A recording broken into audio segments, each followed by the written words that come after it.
Hey guys, what's happening? This is Forgo Nation, and guess what, guys? I did it.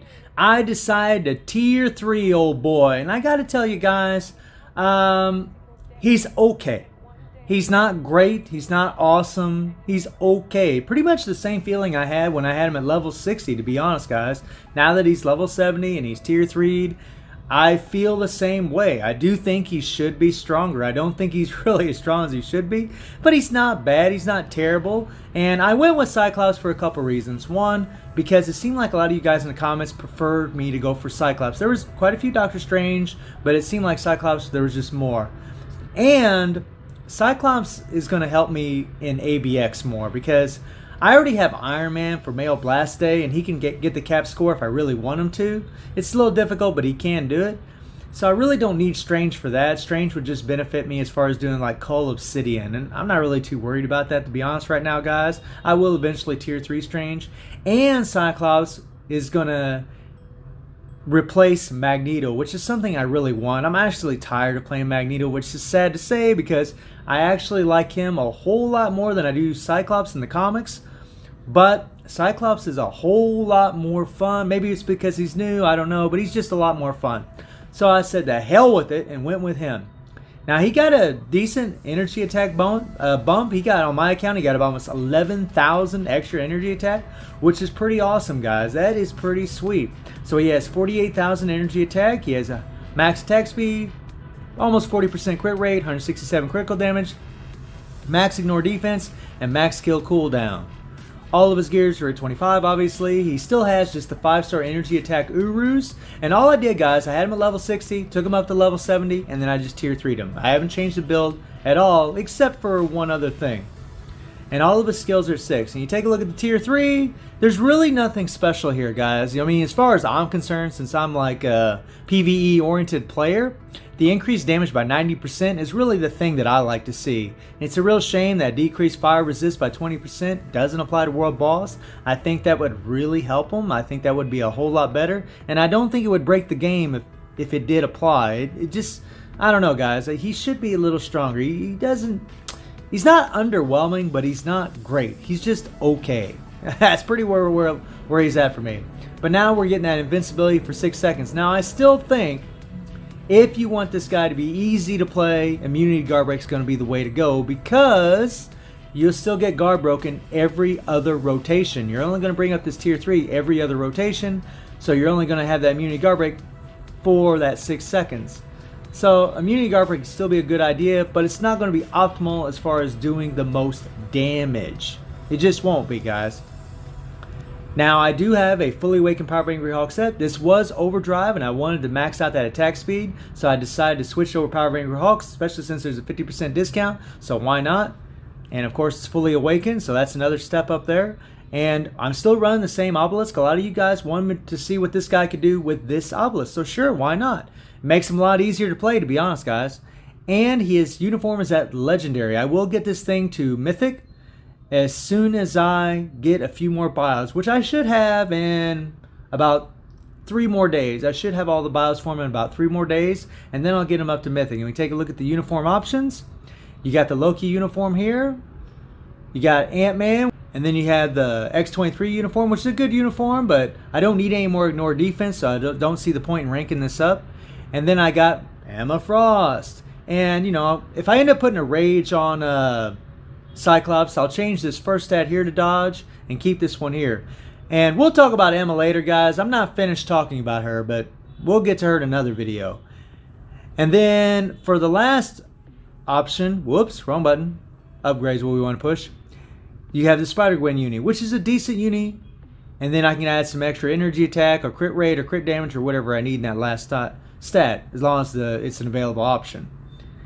And, you know, I gotta tell you guys, you know, again, you know, he's good, but he's just not great. You know, he jumped up in World Boss about 10 stages on the average, about 10 stages, and that's with me giving him a fully awakened, you know, ISO 8 set, which makes a big difference. You know, that means we're getting that 40% of all attack every 54 seconds. So in a 5-minute fight, this is going to trigger 5 times, and it's going to last for 20 seconds. So it's going to go through 2 rotations.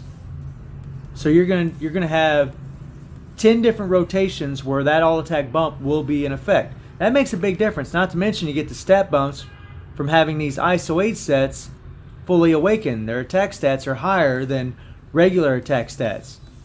Now if you guys take a look at this attack stat over here on this one here, it's 176. But when you look at mine here, it's 277. Makes a big difference when you fully awaken those things. Adds those stats. So I think he should be better, but yeah, but he's a lot of fun. I'm enjoying him. I don't regret it because I know he's going to beat Magneto, and that's really the main purpose, and because you guys seem to vote for him. So guys, let's take old boy into some GBR and some Ebony, and let's see how he does. Let's rock and roll. Okay guys, so here we are. I'm not going to be using any debuffs. We're going to use Ghost Panther and Shuri for their 45% damage out of supervillains.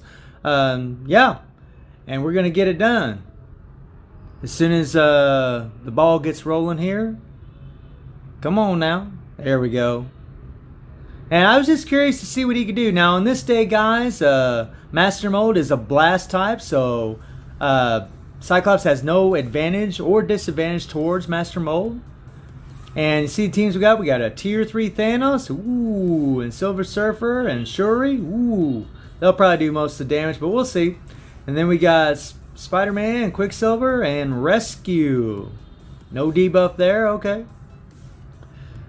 So it's going to be real interesting. And the most important thing, guys, is just keep your proc either on the 5 or the 3, and especially get it on that Tier 3. That's the most important thing. So let's see how much damage this thing does. Well, that's not too bad. That's not too bad. But it looks like Thanos had his Tier 3 in there too, so yeah, I think it was combined damage of both of those guys. So it's really difficult to tell how much damage he actually did. I know one thing, if you miss that Tier 3, his damage is pitiful. Oh, sorry to see you go, buddy. Took a shot there, took a shot, not good, not good. But we got some heals, we'll heal up. There's Thanos' Tier 3 again. So far it's kind of difficult to see, you know, how much power he's got. But I want to get that Tier 3 up. There we go. Now let's hit that sucker. The proc came really late there. Now that's something I've noticed about him, is that proc sometimes on the 5th doesn't go off, or sometimes even the Tier 3, you know, you gotta really kind of push it. Here we go. Hit that Tier 3 again. There's the proc. About 6 bars, so I don't know, guys. It's okay, but it kind of makes me worry a little bit about him facing Galactus, and I will test him against Galactus to see how he does, but it seems like his damage is not as good as it should be, but his build isn't complete, but I don't think it's going to make that big a difference when I get him maxed out for the most part. It'll make a little bit of a difference, but I don't think it's going to make a huge difference. But you never know. I mean, his Tier 3 does do decent damage. So we're going to hit it again here. Let's watch this.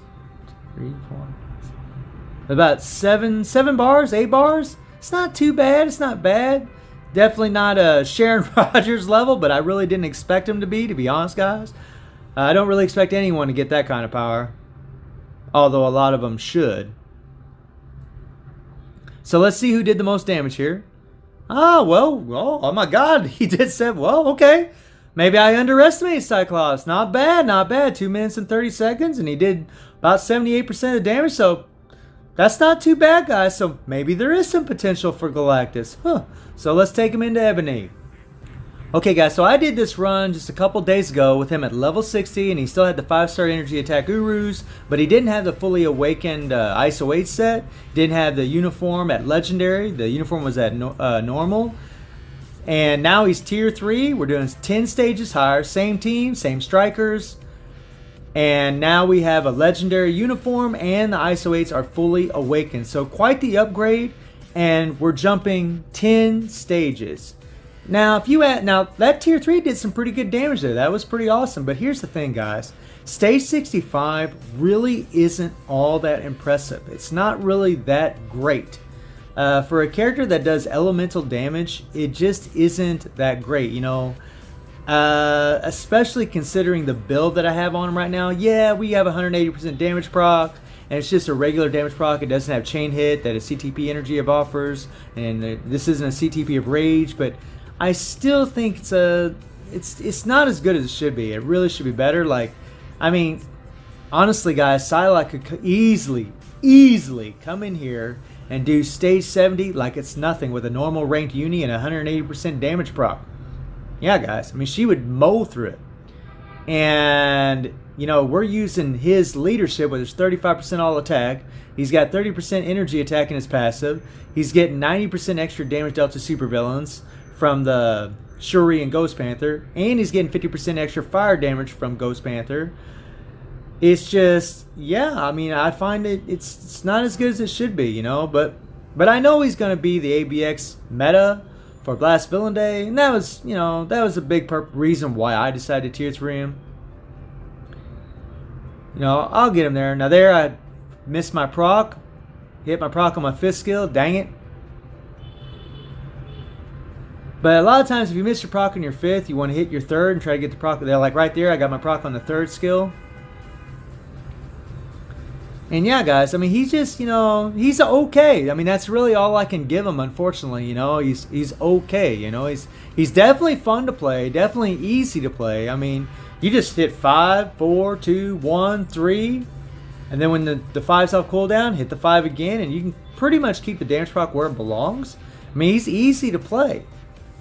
You know, especially if you have immunity to guard break on him. Now, if you don't have immunity to guard break, he's going to get guard broken quite a bit. Except for the moments that he does that tier 3.